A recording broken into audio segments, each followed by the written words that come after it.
4 वर्ष पहले इस स्थान पर मैं आया था, लेकिन फिर मेरी इच्छा हुई कि एक बार विजयादशमी के पावन पर्व पर अपने बहादुर जवानों के बीच चलूं और उनको विजयादशमी के पर्व की मैं हार्दिक शुभकामनाएं दूं, उनको मैं हार्दिक बधाई दूं।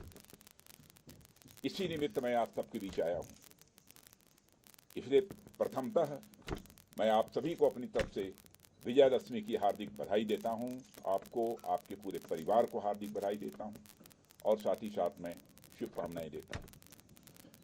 जिन कठिन परिस्थितियों में आप सब, क्योंकि मैं एलएसी के पास तक जाकर मैंने देखा है, जिन कठिन परिस्थितियों में आप लोग इस देश की सीमाओं की सुरक्षा की जिम्मेदारी निभा रहे हैं, उसकी जितनी भी सराहना की जाए वह कम है। और मैं बतलाना चाहता हूं, देशवासियों को आपके ऊपर नाज है, देशवासियों को आपके ऊपर गर्व है। और आप सभी जानते हैं इस वर्दी की कितनी अहमियत होती है। मैं समझता हूं अधिकांश ऐसे जवान होंगे, बिरले ही जवान बचे होंगे जिनकी इच्छा न होती हो, नहीं तो शायद अधिकांश नौजवानों की अथवा बचपन की यह इच्छा रहती है कभी न कभी मुझे जिंदगी में कोई एक ऐसा अवसर मिले ताकि मैं सेना की वर्दी पहन सकूं। कल के बड़े खाने में मैं इस बात की चर्चा कर रहा था कि राजनीतिक क्षेत्रों में काम करने वाले लोग यदि मंत्री हैं, बड़े ओहदों पर हैं, उनकी भी यह कोशिश रहती है कि टेरिटोरियल आर्मी के माध्यम से एक बार हमारे जिस्म पर यह जो है बहादुर सेना के जवानों की वर्दी पहुंच जाए। उनकी भी यह इच्छा होती है। और इस वर्दी की क्या अहमियत होती है, इस वर्दी का क्या सम्मान है, आपको उतना एहसास नहीं होगा जितना कि इस देश में रहने वाले आम नागरिकों को इसका एहसास है। इसके प्रति लोगों के मन में एक बेहद सम्मान है। और आप गांव में जाते होंगे, अपने परिवार के लोगों से मिलते होंगे। गांव में आपने कभी कभी यह बात भी सुनी होगी, यदि गांव का कोई साधारण सा व्यक्ति भी जो अनुशासित होता है, दमखम वाला होता है, गलत बातें यदि बर्दाश्त नहीं कर सकता है, तो चटपट लोग कहते हैं कि यह फौजी स्वभाव का है। यह एक फौजी की अहमियत होती है, यह एक फौजी के प्रति लोगों का विश्वास होता है, एक फौजी के प्रति सम्मान होता है। और मैं कह सकता हूं कि दुनिया में हमारे भारत के सेना के जवानों ने भारत माता का मस्तक ऊंचा किया है। कल मैं एक घटना का जिक्र कर रहा था, इटली गया था अभी हाल में ही। मोंटेनो एक जगह है, वहां पर लोगों ने आग्रह किया कि वहां पर सेकंड वर्ल्ड वॉर के दौरान हमारे बहुत सारे सेना के जवान, उसमें कुछ शहीद भी हुए थे, लेकिन मोंटेनो को उन्होंने सेकंड वर्ल्ड वॉर के दौरान उसे मुक्त कराया था, उसे आजाद कराया था।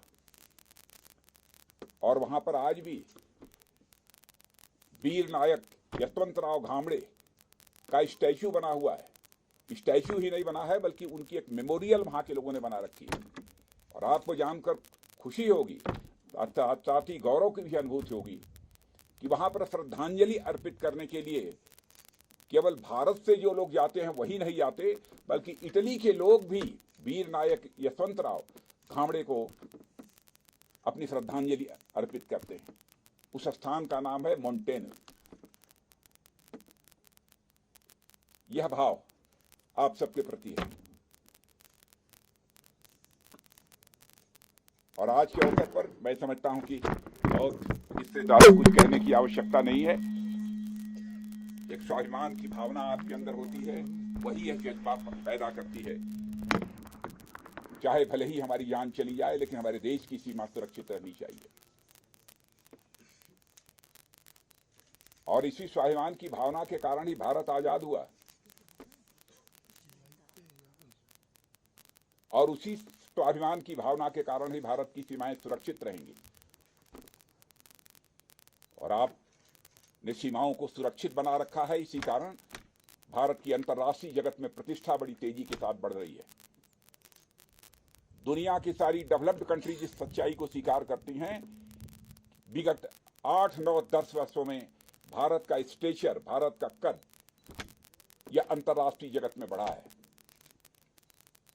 और मैं स्पष्ट रूप से कहना चाहता हूं, हमारे प्रधानमंत्री मोदी जी के नेतृत्व में भारत का कद यदि अंतर्राष्ट्रीय जगत में बढ़ा है, तो जो देश में आर्थिक विकास हुआ है उसका महत्व तो है ही, लेकिन आपने यदि देश की सीमाओं को सुरक्षित न रखा होता, आपका योगदान न होता, तो मैं विश्वास के साथ कह सकता हूं कि भारत का स्टेचर जो आज बना है सारी दुनिया वालों की नजर में, यह स्टेचर, यह कद न बन पाता।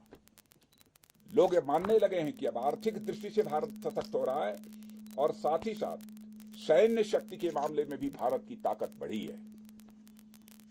पहले हम दुनिया के दूसरे देशों से हथियार इंपोर्ट करते थे, लगभग सारे के सारे हथियार हम इंपोर्ट करते थे, यानी लगभग 1100 करोड़ का हमारा एक्सपोर्ट होता था। यह 2014 के पहले। आज आपको जानकर खुशी होगी, आज हम 20,000 करोड़ रुपए से ज्यादा का एक्सपोर्ट कर रहे हैं। आज सारे वेपन्स भारत की धरती पर बन रहे हैं और भारतवासियों के हाथों से बन रहे हैं। Make in India. और बाहर के जो लोग भी बनाने वाले हैं, टेक्नोलॉजी, हम कहते हैं कि आप अपनी टेक्नोलॉजी लेकर आइए, बनाना है तो भारत की धरती पर बनाइए, भारतवासियों का भी हाथ उसमें लगेगा। आत्मनिर्भर भारत बनाने की दिशा में हमारे प्रधानमंत्री जी के नेतृत्व में यह देश तेजी के साथ आगे बढ़ रहा है। उसमें मेजर कंट्रीब्यूशन आप सबका है। तो आज के अवसर पर मैं समझता हूं कि इससे ज्यादा कुछ कहने की जरूरत नहीं है, क्योंकि लंबे भाषण का भी जब मिलता हूं तो लंबे भाषण का कोई औचित्य नहीं रहता। यह होता है कि थोड़ी बहुत आप लोगों के साथ चाय वगैरह पीते हुए गपशप हो जाए, इसी निमित्त आया हूं। मैं एक बार फिर से आप सबको विजयदशमी की पर्व की हार्दिक शुभकामनाएं देता हूं और आपके परिवार के सदस्यों को भी हार्दिक शुभकामनाएं देते हुए अपना निवेदन समाप्त करता हूं।